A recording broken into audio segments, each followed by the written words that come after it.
శివా శివా నువ్వు నాకు అందట్లేదు, పువ్వు ఎలా వేయనంది.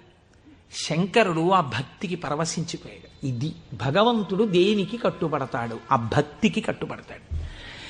వెంటనే ఇలా ఉన్న శివలింగం ఇలా వంగిపోతే ఆ పిల్లకేం తెలుసు? శివలింగం వంగిపోయింది నా కోసం అన్నది. చిన్నపిల్ల పొంగిపోయి తప్పట్లు కొట్టేసి కాసేపు ఆడేసి 2 పువ్వులు వేసేసి వెళ్ళిపోయింది ఆ పిల్ల. మరునాడు యథాలాపంగా అనేక శివలింగాలు ఉంటుంటాయి కదా గుళ్ళో. ఈ శివలింగం వంగడంలో లోపలున్న శివలింగం కూడా వంగిపోయింది.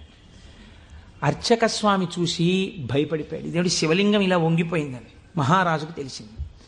ఇది ఏదో అరిష్టం జరుగుతుంది, శివలింగం వంగింది ఏమిటని భయపడ్డారు. ఈ శివలింగానికి వంపు దిద్దిలా పైకి తీయాలి.